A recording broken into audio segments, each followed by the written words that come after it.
This episode of the Nerd Corporation podcast may contain spoilers and explicit language. Listener discretion is advised. Hey, this is Jay Muse, Jay from Jay and Silent Bob, and you're listening to the Nerd Corporation podcast. Snooch to the nooch, shake cock smokers, snoochie boochies. We are the Nerd Corporation.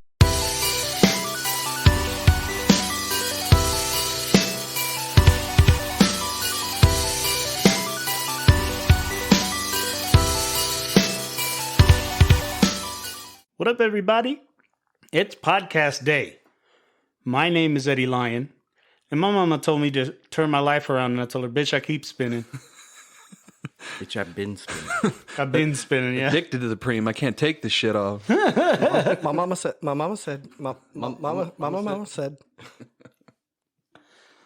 With me, as always, is Derek Reese. Busting a cap is just telling lies. Cole Simper, Hi. and Nick Lewis. Try not to suck any more dicks on the way back to the parking lot. 37. I just love that the guy that's standing there is like, huh? I better. Where are you going? I better go get in on this. And we are the Nerd Corporation. Welcome to episode 185, Retromania. We weren't even supposed to be here today. Today we're going to be talking about the 1994 indie classic, Clerks. We're just going to get right into it. I mean, this movie, I remember the first time I saw this movie and feeling hella dumb because I couldn't, readily understand all the words that they were saying. All the little Freudian fucking Evangelion slips of juxtaposition, catharsis. Deification. Yeah. And I'm just and I'm over there paging through a dictionary trying to fucking learn these words. And you know, Clerks and I mean Kevin Smith films in general, probably even more so Mallrats.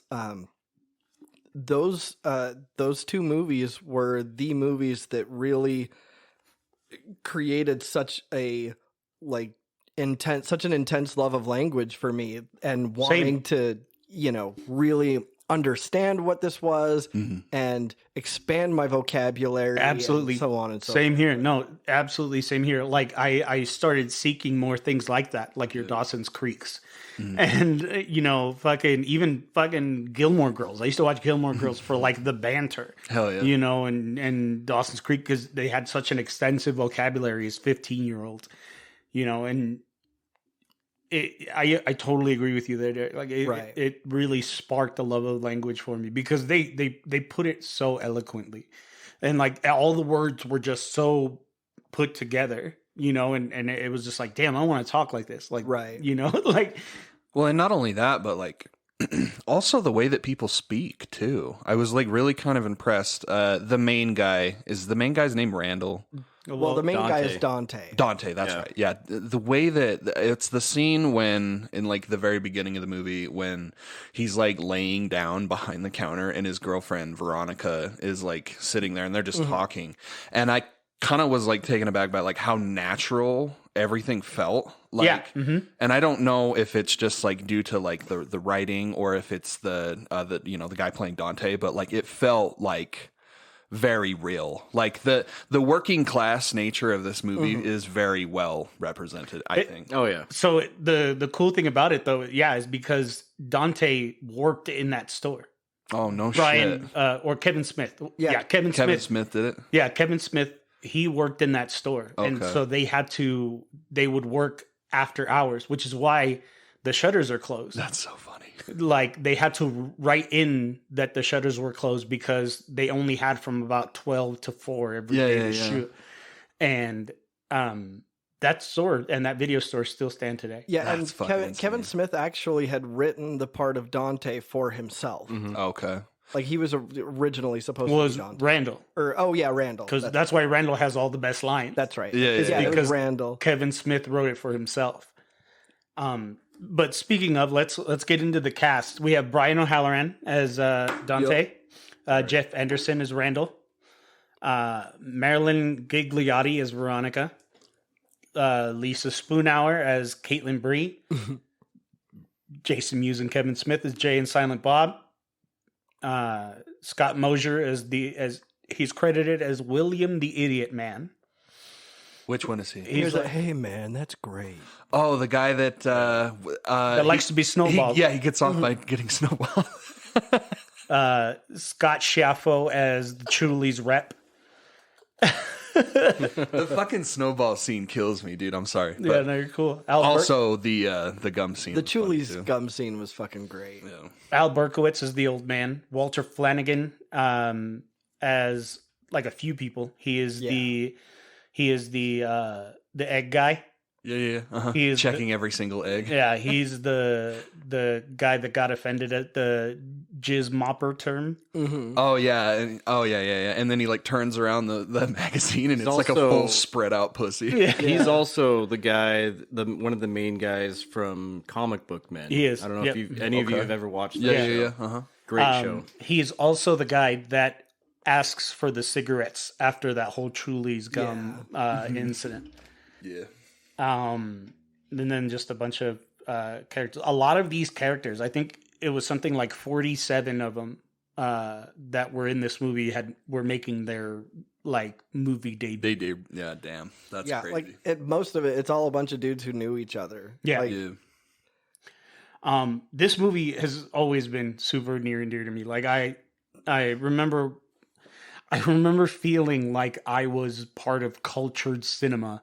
Like watching this movie. Is it because it was in black and white? Not only because well, so it was so funny because like my brother had seen the movie before I did. He went out to Hastings. Shout out to good old Hastings. This is a very old sentence. R.I.P. Speak. Hastings. Right? Greatest fucking store ever. He went out to Hastings, rented a VHS copy of it because that's what existed, and he was like, "This movie's so stupid," and he hated the movie. And I remember specifically going, I should probably watch it because if he hated it, it's probably pretty good. But I'm pretty sure he didn't like it because of the fact that it was in black and white, so it felt cheap, which of course is the reason they filmed it in black and white. They didn't have the money. Yeah. It was just way, way, way, way cheaper to film it in color. Shit. Uh-huh. Yeah. Really? Yeah, and like people have, debated about, oh, well, it was part of the artistic vision. And Kevin Smith himself was like, nah, man, it was fucking cheap. Yeah. it was fucking cheap. Yeah.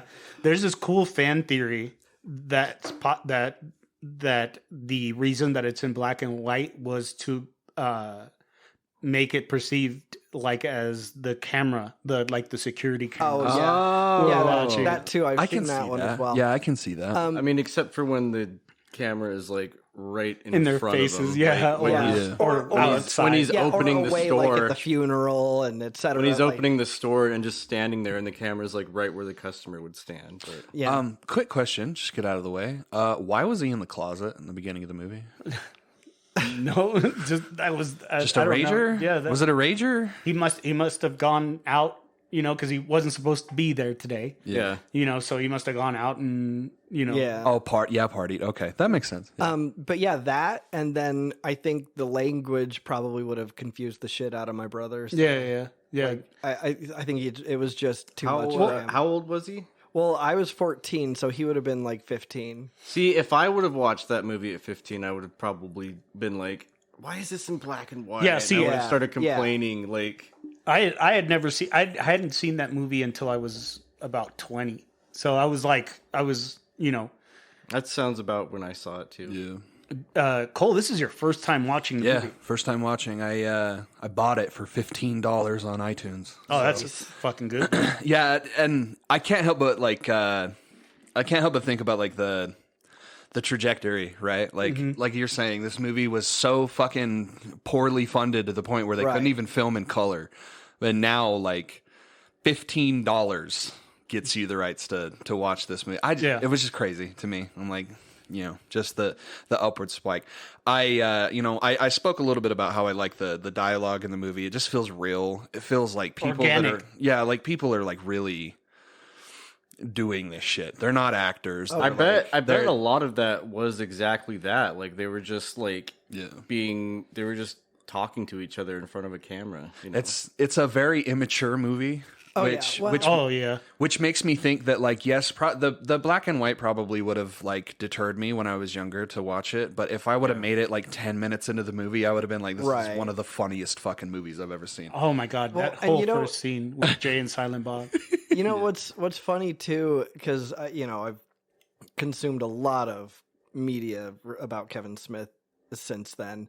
But the funny thing too is that when he went to do Mallrats with, I think it was Miramax, Yeah, it was Miramax. they were like, all right, so we're gonna give you your budget. It's a really low, like this. It's a paltry budget. This is like nothing. So work with it how you can. And they gave him this budget, and he was like, fucking cha-ching. Like, From Clerks to that. yeah, for them, it was such a meager amount. And he was like, Yeah. bro, I don't even need this amount to make a fucking movie. What's wrong with you? He's like, we're gonna be making a movie about people in a mall, dude. Like, Who was Miramax? Who's the fucking guy that got in trouble? Harvey Weinstein. Harvey, yeah. Weinstein, yeah. He had them Weinstein bucks. Yeah, Yeah. and it's crazy because like when he submitted the script to Miramax, I forgot who it was, but they were reading the script and they got to that 37 line, and they were like, "Yeah, we're gonna do this," and they sent it up, and like Harvey and Bob Weinstein were just like, "Yeah, let's fucking make." No shit. Well, very in character of them, isn't it?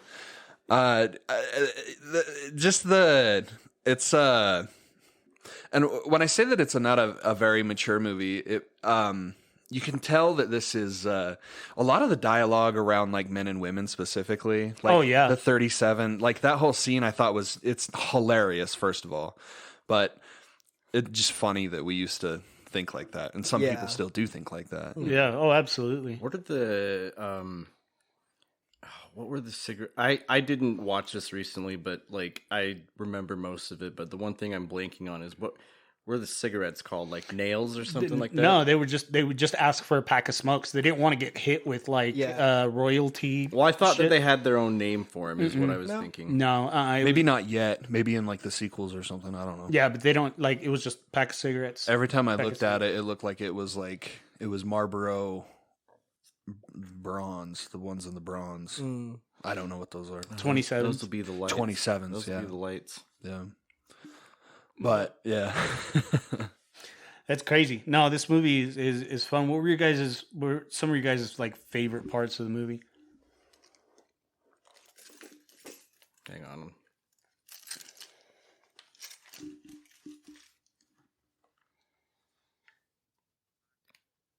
I would say like one of my favorite parts is because and it's kind of funny that we're doing this now, just because we're going through some things dealing with a family member who is massively entitled, massively victim mentality, Yeah. and like that's the whole point of Dante is that he's just this victim in this tragic play. I mean, the whole thing is modeled loosely based on Dante's Inferno. Yeah, Which is why his name is Dante. and that's why there are 9. The title cards. There are 9 title cards. Fuck off. Yeah. Yeah. Okay. But God, this movie is artsy fartsy as fuck, man. right? Yeah. For a Kevin Smith movie, dude, this is so funny. But my one of my favorite parts is when Randall and he had just had that fight in the quick stop. Oh, right. And we're laying on the ground and Randall's just like, fuck you. You're just this victim in everything, huh? Yeah. Like you've got this awesome girlfriend and you're fucking around on her and you're like, I just really like that entire Brings you section. lasagna at work. and that's the other part I love too, is when Kevin Smith, when Silent Bob goes, there are a lot of fine women in the world, but not all of them will bring you lasagna at work. Most of them just cheat on you. Yeah. Again, talking to that tense dynamic between men and women. Oh, absolutely. I thought it was a standout point where it was like, damn, this guy like actually, and the whole, I believe it's Dante talking about like how easy it is to make a man come, but it's not easy to make a woman come. Yeah. And, I just thought it was like really 1994. This movie's as old as I am, and I don't know. It's just crazy to me that like people talked like that in the 90s. Oh yeah. And of course they did, but like it was incredibly raunchy to do that, right? Well, like I didn't because I was like 8 when this movie like Of course. officially came out. But yeah, but like in this day and age, like this, I don't know. yeah. Really quick. So in later Kevin Smith films, notably Clerks 2, all cigarettes from the fictional brand Nails, and the cigarette pack artwork has a coffin with the cigarettes being the metaphorical nails in the coffin. That's funny. So it was nails, but probably not until they started getting more. So someone in Kevin Smith's life really, really hounded him about smoking cigarettes, and now this is like a manifestation of all of the guilt that people gave him for smoking. Well, it's crazy. He was that whole like Chuli scene was really mirrored around his like beliefs at the time, and that's why when you see Silent Bob smoke, he never inhales. Really? Yeah, and so, but after that movie, he became a 2-pack a day smoker. Oh my God! And He speaking, gained a lot of weight too. yeah. Oh yeah. Silent Bob's character was fashioned after Charlie Chaplin, I can see that. where he would say nothing throughout the whole scene, but have this like impactful, meaningful thing to say at the very end. And he does that in like every single movie. This is the only way that I know how to like slip this in. My favorite movie is Chasing Amy. I was going to say Raw. No, it's my favorite Kevin Smith movie. Think of a couple is Chasing ways Amy, to slip it and that was the first movie that I watched that he had. The Silent Bob character had like almost kind of like a monologue. Yeah. Where it's like she was his chasing Amy, stuff like that. And does he do it in every movie? Every single movie. Did he do it in this movie? When did he At do the it in end, this yeah, movie? when he's talking to Dante. Yeah, What did he some say? of them are shorter, some of them are longer. Yeah. But like with this one, it was just the. I must have missed it. Oh yeah, it was just the not all women are going to bring you lasagna at work. Oh, okay. Yeah. Poignant. And then what is it? In Jay and Silent Bob Strike Back, when they're in jail and he just fucking lashes out at Jay. Well, and I love the was it Strike Back? Yeah, I think so. Where he's trying to point out like the monkey, the sign on the car. And stuff. Oh yeah. And he just the fucking sign said Apes of Hollywood or whatever, whatever it was. But. I think I don't know. I mean, it's my favorite part has got to be the exchange when he finds out that she sucked all those dicks, and he like yells at her, "Try not to suck any more dicks" on the way back to the parking lot. Because it's like you're pissed off and something say comes out shit, yeah. and you're just like, yeah, that'll get him. And then I think my other favorite is the milk lady. Yeah. Because they in a sense bring her back. I think in 2. Is it in 2 or 3? In 2. They bring her back in 2. Well, and then in 3, it's his daughter. Yeah. Yeah. Yeah. It's funny. My favorite scene is right after the 37 dicks conversation where Randall's like 37, like she's like, "Hi, Randall," and he's like 37, like he doesn't even say hello. Yeah. He just fucking was like 37. Like that shit caught me so off guard, and like even now, like I was watching it today, and I was just like every time he says it, that shit cracks me up. But my one of my favorite like exchanges is the Death Star conversation. I was going to mention that one as well. The Death Star conversation and like at first I would like when I first saw the movie I was like, holy shit, Randall's fucking right. And like almost like instantly that contractor comes up and he's just like, they knew the risks.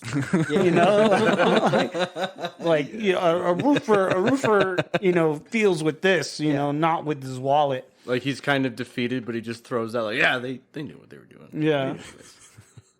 It's fucking crazy. Yeah, like that's you don't work for the Empire and not know you're running a risk. And then it's funny though, because like those conversations are like conversations that we have. Yeah. You know what I mean? 100%. Like those nerdy conversations where people would think so off the wall fucking scenarios and shit. Like those are the kind of conversations we have here. I mean, just like the fan theories, you know? Yeah. Mm-hmm. But I keep bringing up Clerks 2, so I think we have to do all three of these. well, yeah. Obviously. I'm down for that. But that brings me to my favorite conversation in Clerks 2 when You never go ask them out? no. Well, that too, but Elias when they're talking about Star Wars. Oh, we're the only trilogy? the only trilogy. What is he? What's his exact quote? Was it the only return is of the Empire, not the King? The only return is of the Jedi, not the King. Jedi, sorry. While you guys are over here stroking your fucking preciouses, and then later he's like, "I made Elias throw up."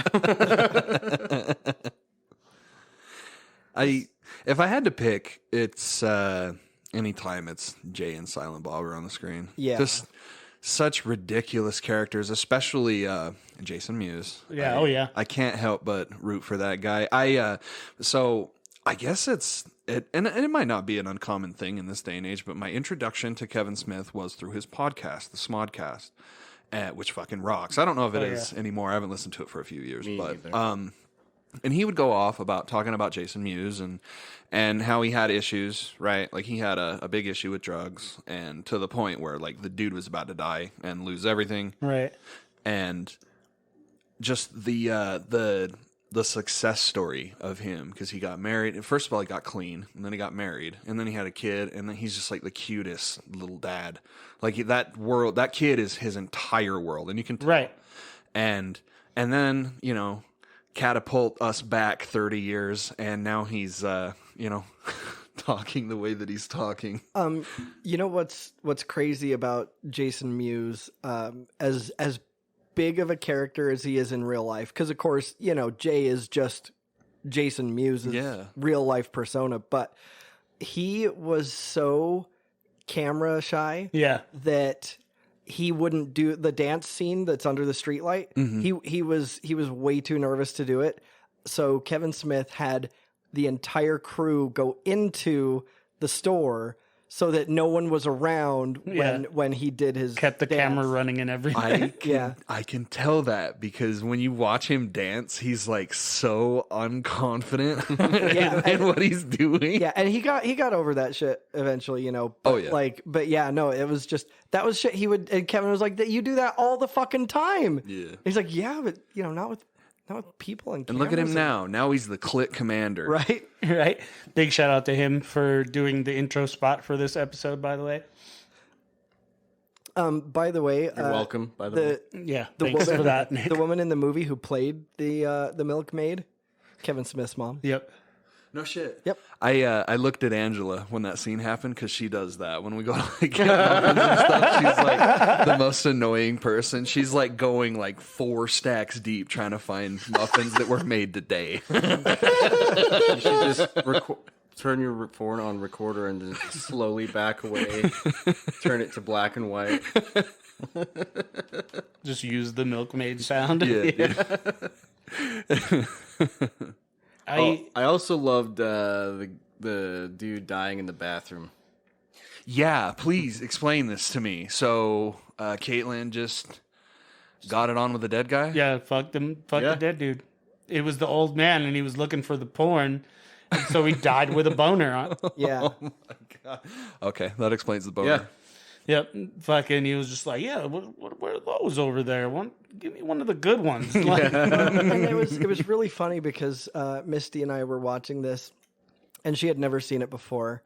And so during that scene, when she comes out of the bathroom all disheveled, she, assumed, like Caitlin did, that that they went back and had sex. Yeah. But then when Dante comes in and he's like, "What the fuck?" She was like, "Oh my god, somebody was in there and they assaulted her." Like, she had no idea what was coming, and so it was really fun to just see her go, "Oh my god, the guy died in there." Fucking gurney with a boner. Yeah, it was really funny. It was really nice to see that payoff on her face where she was just like, "Oh my god." Yeah, dude. This movie is literally not the payload, the payoff. Either way. Either way, Depends on what she likes. Yeah, totally. we're all into something different, Different strokes for different folks. Scott Mosier's into snowballing. you right? know? Fuck, dude. Did I tell you guys that someone tried to snowball me one time? Fuck you.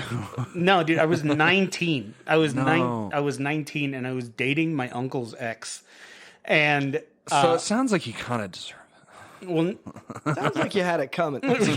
literally. Can we back up to you were dating your uncle's ex? Yeah, dude. So what?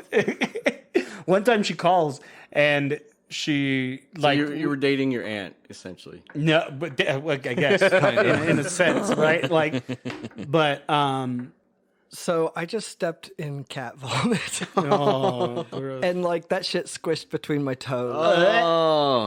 I just wanted to share that with all. I had to deal with it, so you all have to hear it. I'm sorry. No, we didn't. You know you did. You did. I can not. I can handle poop. I can't handle vomit. Yeah, I can't. me I can't handle vomit. It's the you worst. could have just. I can handle vomit less than shit. I can't handle either of them, but shit I can handle more. Yeah. But vomit that's a no go. Dude, okay. Speaking of shit, so I know that Eddie's got a story to tell, but I've got one too. So me and my buddy were leaving Heebie-Jeebies. Because now we're going down there every like Tuesday to meet up and fucking battle our Pokemon cards. Because You still need to tell that dude. Like, I know. I don't know if I want to. But continue on, please. And Neil, my friend Neil was just like talking about Beto's, and I was like, yeah, maybe I'll fucking stop there on my way home. It's like right over there. So I stopped, got my breakfast burrito. I ate the whole fucking thing, which I haven't done in years. Yeah. And later on, I was like, oh, yep, here we come. Here we go. We gotta evacuate. So like I finish shitting and I get up and look in the toilet, and so my toilet doesn't have a very high water level in the bowl, right? Oh no. Okay. So I look in, because you always look at it, and there's just a turd just stuck to the side of the bowl, like this big. I was like, how the fuck did that even get there? Like it's just magnetized there. And I'm like, and I flush, and it's I'm like, what? What do I do? What do I do? What do I do? what did I do? Yeah. So I ended up taking like the old like roll, because I just switched the toilet paper out. I took the cardboard roll and I was just like scraped it in. What, you didn't have your poop knife? I don't have a poop knife. Everybody's got a poop knife. Poop mouth. Poop in your mouth. Anyway, so this lady was significantly older than I was. She was about a decade older than I was. 19, she was 29. Okay. Nice. And Experienced. yeah, and so, but like she was so sexual that it scared the shit out of me. Like I was 19. 37? I was I was 19, and 19 was the year I lost my virginity. Yeah. So I'm like brand new Baby. right? Like I had one partner before her, right? Like, and she's over there like, I'm gonna take you into this ditch and suck you off, right? Like A ditch. Well, not like a ditch, but like I'm gonna take you into this like back street and we're gonna park down the hill, like. And It reminds me of the way that what's the character? The woman talks on Step Brothers. right, yeah. Like I fuck is fucking. like I want to put you roll in up in a ball. Yep. And put you up in my vagina. And That was literally how it was. I'm gonna take you into this World War II foxhole and fuck the shit out of you. Right. Like seriously, bro. Like I was definitely John C. Reilly in that. yeah, I mean, I remember it's Catherine Hahn. I can't remember the character though. Yeah, It was his brother's wife, but Yeah. Well, no, it was his stepbrother's brother's wife. yeah, that's right. and so I remember like fucking clearly she had this like RAV4 like right when they were out and shit, and we go and she fillets me in the back of her vehicle. Gluck 9000. And I arrive and she immediately gets up and tries to kiss me. Oh no! With that in her mouth, and I'm like, no, we don't want to do this anymore. Like, I'm scared and I want to go home. Yeah, dude, like it was. I was like, nah, no. So this that line in this movie really kind of struck a chord with you. Yeah, no, it was personal. Yeah. fucking like So Vietnam that's flashbacks. what that was. Yeah. Like, Do do do.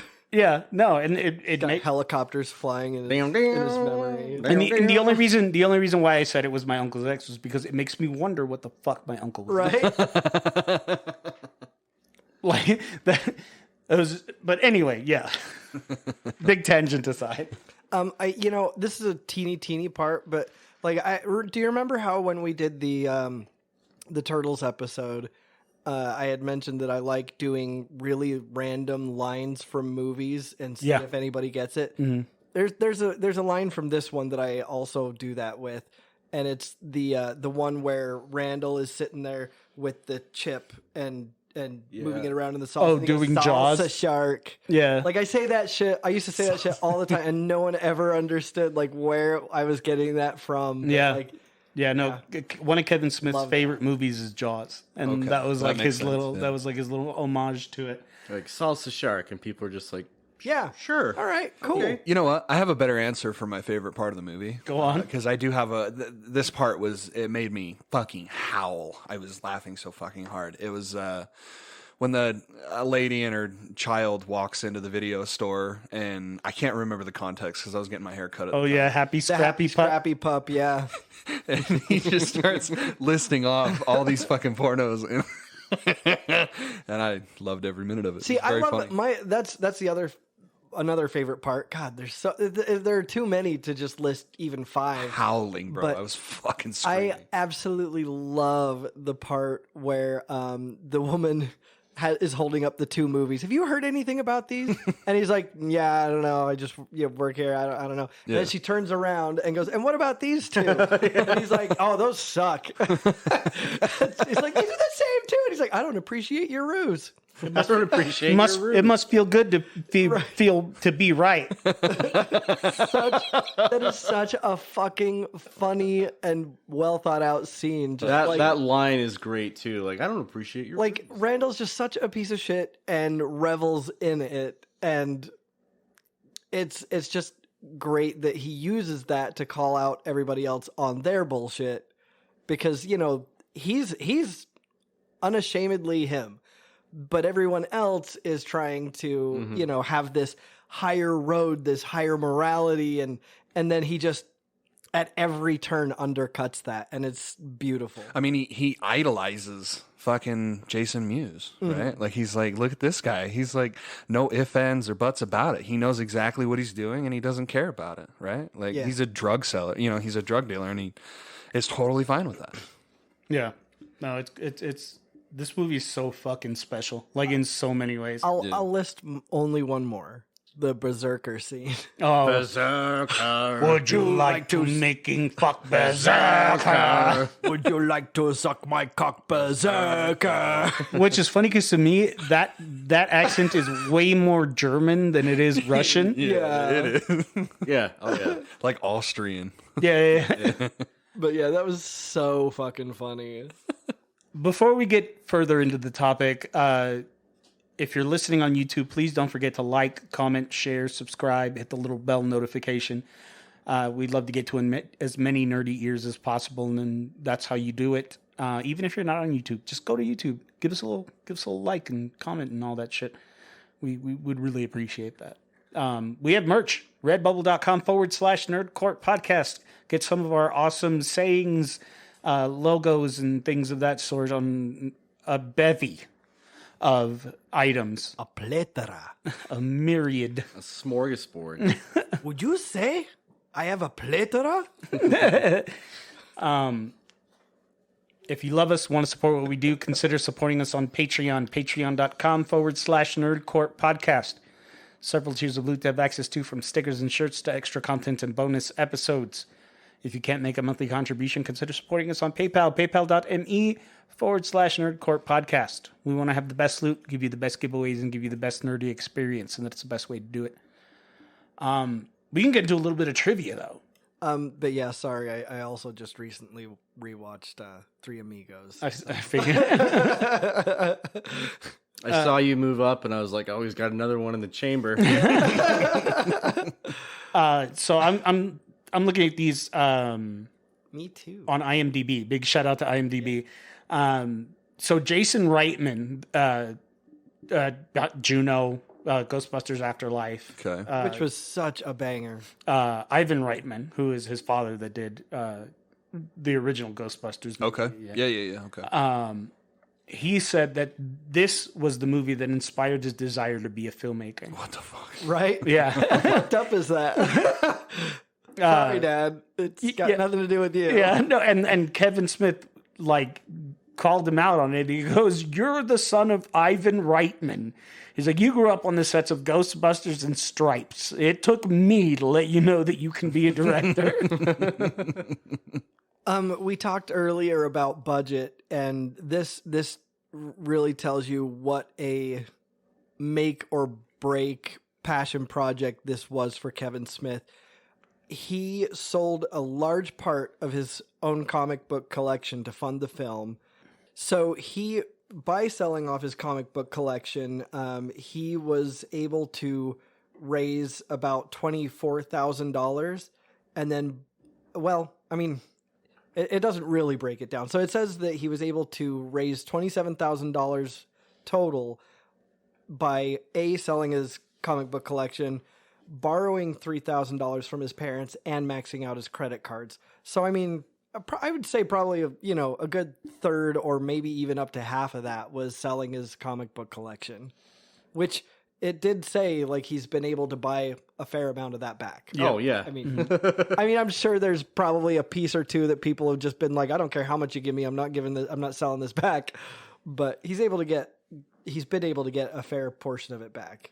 If I bought something that was owned by Kevin Smith and he came back and wanted to buy it back for me, I'd be like, "Name your price, dude." Yeah. I'd be like, "Bitch, I'm waiting until you die and then I'm selling it for double." That might make it even more valuable. Right? Knowing Which that is it came today, you just pull out a sword.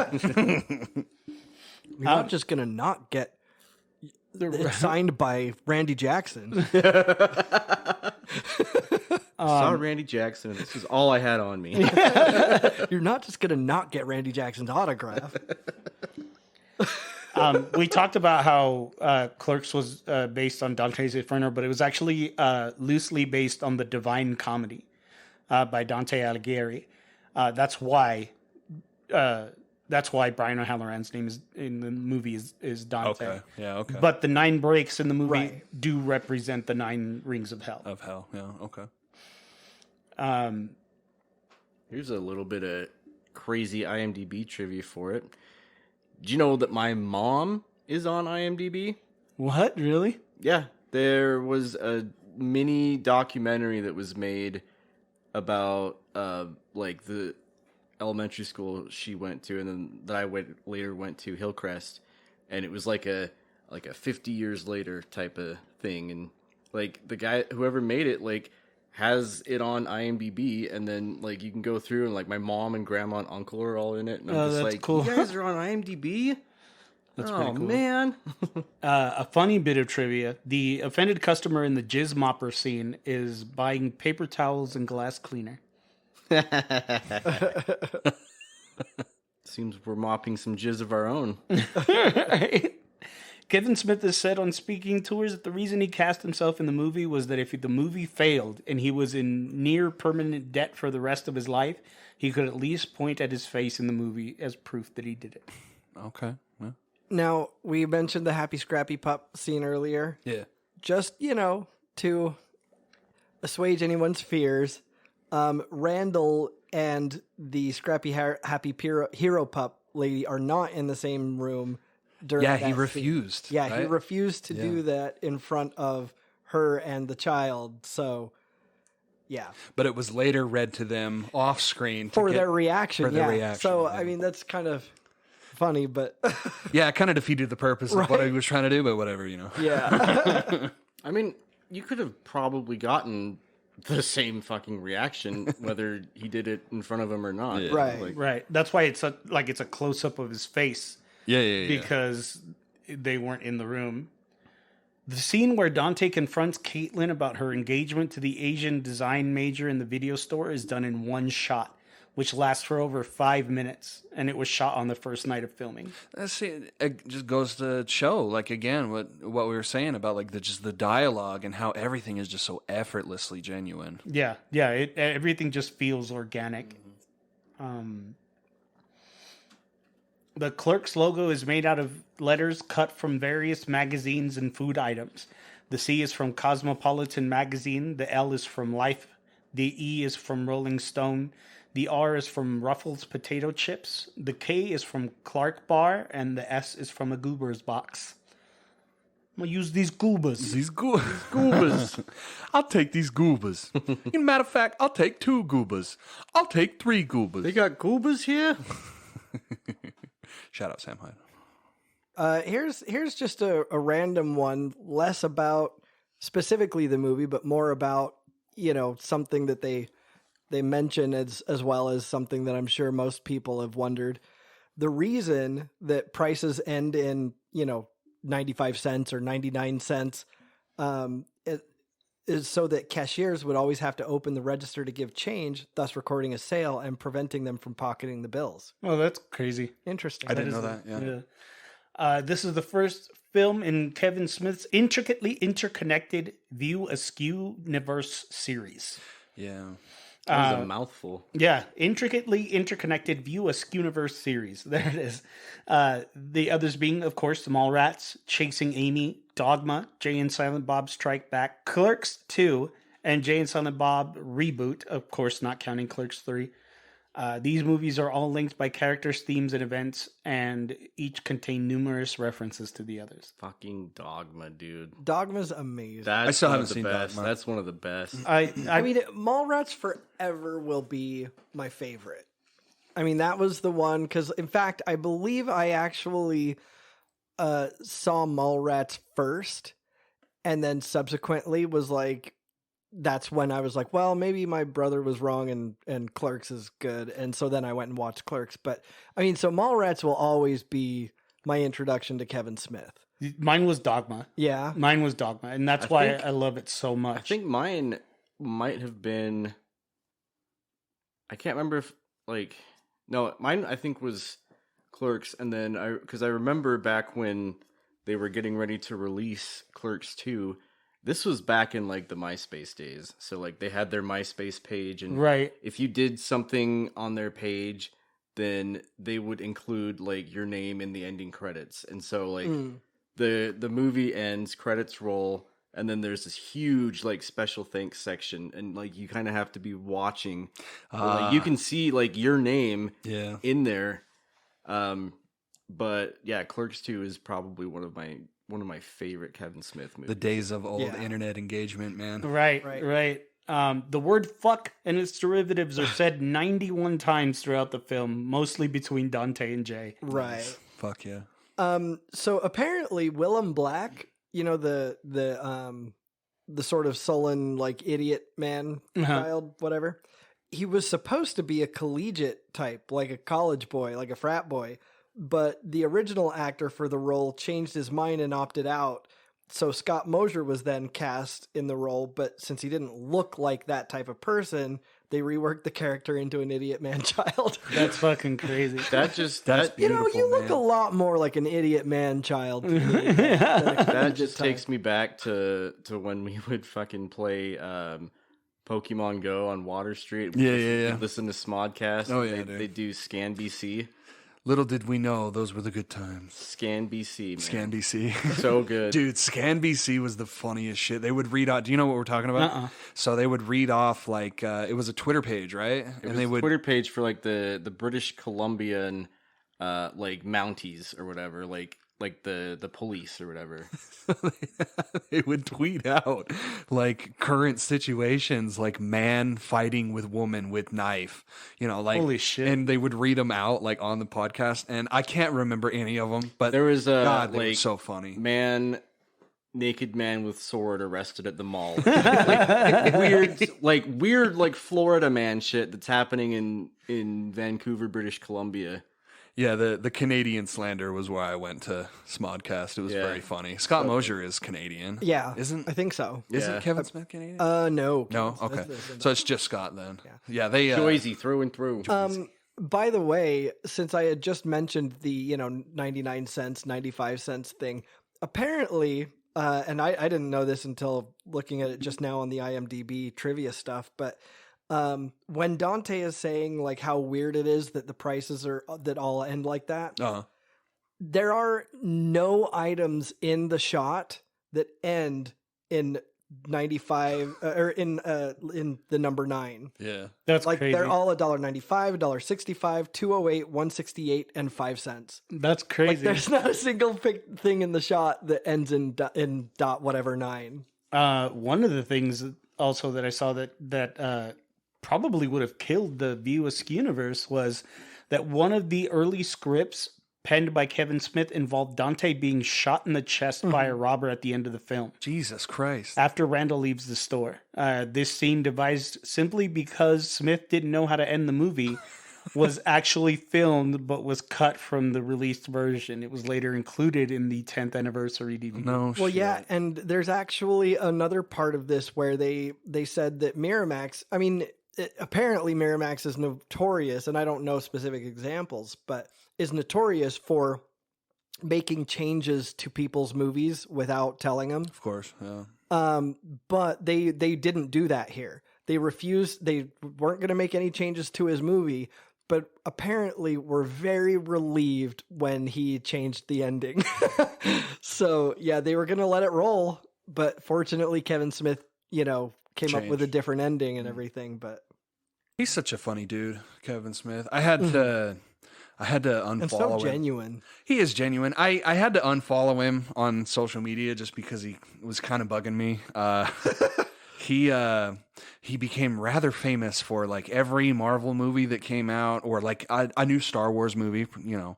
He would do like this reaction selfie of like it's a close up shot of his face, but his eyes are like puffy, like he's been crying the entire time, and he's like, greatest movie ever, But he did that for like every single release. Oh. And it got to the point where like I don't think he's really on Twitter anymore, just because people were like making fun of him for that. I mean, but he's just such a huge fan of everything. He is. And he's but like, and he's not like, he doesn't have any ego about it either. So like, he's just happy for things to exist. I get that. And I agree. I agree with you. But like at the point where like people are making fun of you for it, like, and Right. I'm not justifying the Right. And I think it's harassment at worst, but it's, I don't know, like he is I do think he is a genuine person, and I think that it's like it's come through his movies Yeah. specifically. Well, and any time that you're the kind of person that the Westboro Baptist Church comes after and protests, that's when you know that you are an awesome, good person. Right. Exactly. Then he also did an episode with Joe Rogan too, where they talked about their dogs dying. Yeah. And I was like, Jesus, Oh, what a man. real conversation, dude. It was like just like real fucking open wound talk. yeah. And let me tell you just really quick about my experience meeting Kevin Smith. What was it? Last year at Comic-Con. Was it last year or the year before? I think it was last year. Kevin Smith, Jay Muse, Brian O'Halloran, the guy who played Randall, like a fair chunk of the View Askew universe was there. And I had purchased a meet and greet with Kevin Smith and everything. Okay. And I mean, it was kind of funny because, Jay had an okay line in terms of like there were a fair amount of people there for him. Yeah. The other two people, Randall and Dante, just like no one seemed to know who they are. Oh, that's so sad. And I was very upset about it. But anyway, Kevin's line was the fucking biggest mass of humanity I have ever seen. Like, it was insane. And he didn't just have a table, like a lot of celebrities will just have a table there, but like the really, really big people will have sort of like a blocked off, like almost tented Podium little area, you know? Yeah. So that, you know, I guess maybe partially just for security. So I was going people to say, can't take pictures and stuff. He's a huge guest. Yeah. Like, that's a big get. Yeah. So I'm thinking, you know, I'm maybe going to have time to get like a sentence out and be like, hey man, you're awesome. Great to meet you. Sign, bye. Right? Like, cause there's a fuck ton of people to get through, but that man was so kind, not rushed at all. Yeah. Just like, hey, how's it going? Like, thanks for coming out. Like, you know, we just sat there and chatted and bullshitted for like 5 minutes. Like, he was just so at ease and not at all like, let's go. You know, About the money. like, yeah. Cause I mean, he wasn't at all like when we met John Bernthal. right. Like, I would have totally understood that though, because like, you've got hundreds of people to get through. Yeah, rush me off. I get it, you know, but he wasn't quick to get me off. He took his time. He was delicate. He took his time. That foreplay. He cared about you. He He did. nurtured you. He did. Dude, that line about the women coming, that's from experience, right? Exactly. He's like, I'm going to take my time. Going to ease it on in. I don't. Yeah, it was amazing. I don't doubt that, like, at all. Yeah.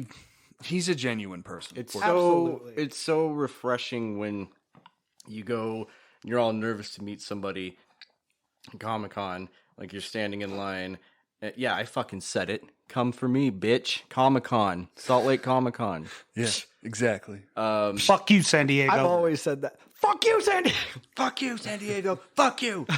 But when you're like standing in line, you know, all nervous, and then you meet the person and you just like talk to him. Like, that's how, like, never in my life would I have expected to meet fucking Tom Arnold at any point in my life. Yeah. And then he's at Comic-Con. Like, I don't know why. Like, he is not really a part of that pop culture as far as I know. I mean, I suppose, but I mean, it's still even just... I mean, he's an actor. So even like, just general movies are a part of pop culture, you know, whether it's... Well, I mean, like, nerd pop culture. Yeah, like, no, I know. Like, I know. But yeah. But, like, I like, nobody was in line for him. I went up to talk to him. Like, I got a picture with him, and we talked about wrestling, believe it or not, for, like, 10 minutes. Yeah. Wasn't he wearing a wrestling shirt? No, I was. You were. Oh, I that's was. right. And he was like, he was like, what's NDR? And I'm like, oh, it's New Day. He's like, I know, I'm just fucking with you. And I'm like, oh, okay, so you're a cool guy then. What was the experience with John Bernthal? He just was kind of a dick. Yeah, snappy. he's just a really high on himself. Have you seen that meme? The girl, were you going out there in the woods, girl? The woods. Or there's that one video that I saw where it's the video of Kamala Harris, and she's like doing the "don't come, do not come," and then it's like Trump, like when she tells you not to, and he's like, "I'm gonna come," and then there's the scene of John Bernthal where he's like, "No, wait." That's unfortunate. Yeah, he's like the only one that I remember meeting that I was just kind of like, stood in line for that guy, like. I don't know. It feels like Kevin Smith like actually really gives a fuck about the people that watch. And also, he's been through a lot too. Like, when was that, Derek? When did you meet him? Kevin Smith? Yeah. Well, I believe it was last year. Okay, so he has gone through a lot of shit in the last couple of years. Like, he had a fucking heart attack during COVID. Like, he almost fucking died, you know, and he had that whole plane incident. The whole plane incident, and he, I believe he's like fully vegan now. Like, he doesn't. Well, he's lost so much weight. Yeah, he looks great. Yeah. He looks really good. He looks like he's evaporated. But he still wears the same clothes. Does he still wear the jean shorts? Yep. And there's jersey. like, yeah, and his clothes are just drowning him, basically. Look, the jersey's fine, but the jean shorts, man, Jorts, bro. they gotta go. Dude, even his hats that he wears look big on his head. Like, I think his head shrunk a little bit too. That's funny. Well, with that, we come to our ratings. 1 being the worst, 5 being the best. I'm pretty sure I know, but what are you guys' ratings? 1. I knew that. No, 5, of course. Oh yeah, hands down. Yeah, 5 for me. This movie really like gave me all of the like different feelings. Like every feeling I feel like he was out there to portray, he executed. Yeah. From, you know, the desperation you feel when you get called into work, you know, And the fucking boss isn't there by 12 when he says he's going to be Well, there. and by just 12. just the overall desperation of that dead end life, that dead end job that, you know, poor Dante is just so put upon. right.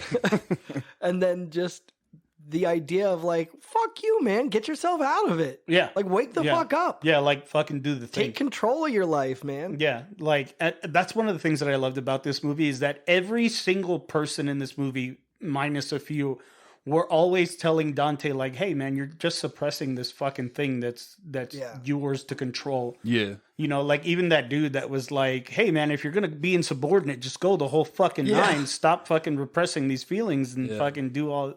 Like those things were super like important to me. I feel like in the movie because it helps him, you know, just kind of realize that he's not always the victim in the story. Yeah, Kevin Smith shaped my my young adulthood. Like, for for sure, better or worse. for sure.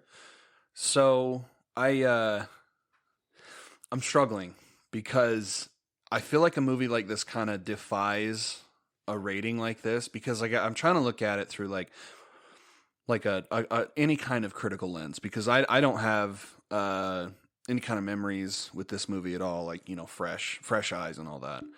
And I do kind of want to say it's a little messy. There's not really, and is there really any kind of like character progression at all?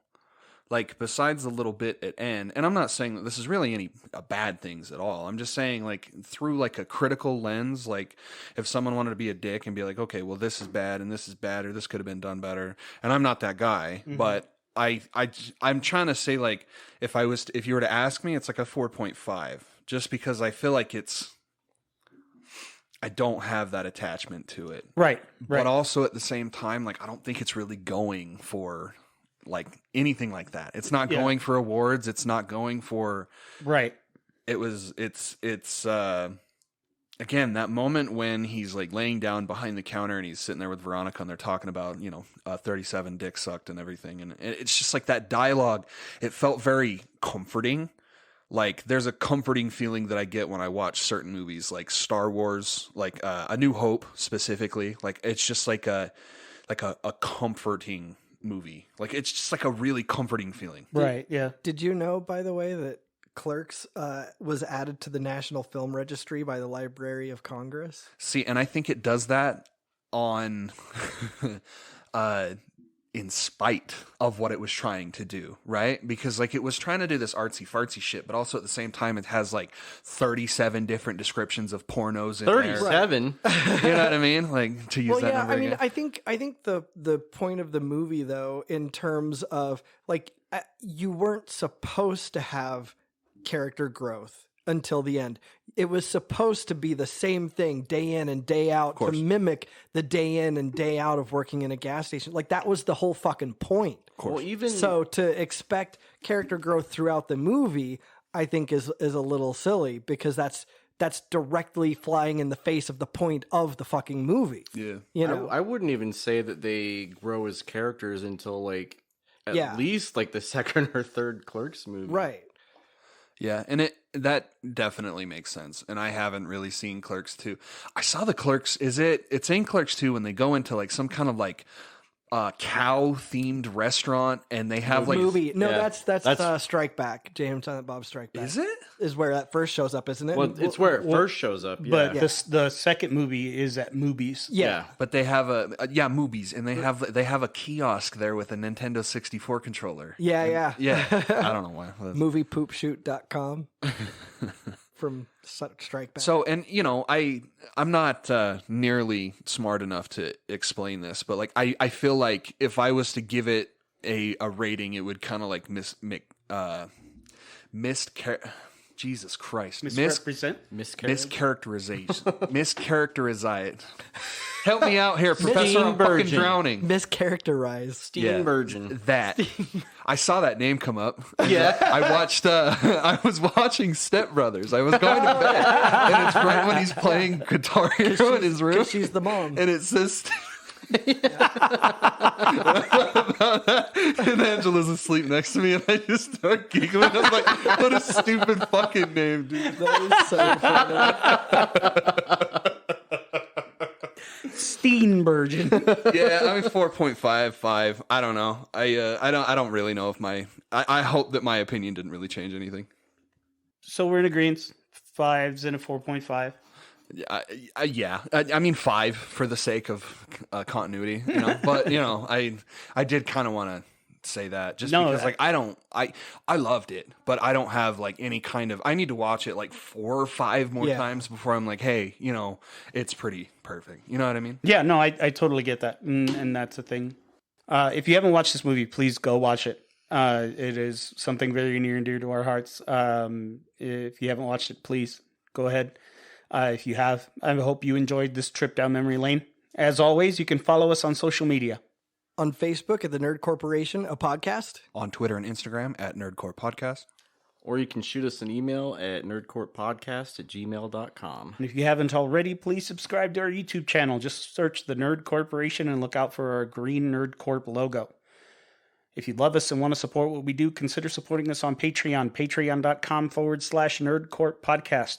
Several tiers of loot to have access to, from stickers and shirts to extra content and bonus episodes. We'd love to thank our nerd corporate backers, Glenn the Simp, Fillmore McLaurin, and Jake Hurst, and our nerd financial investor, Dallin Gilbert. Thank you, Jake.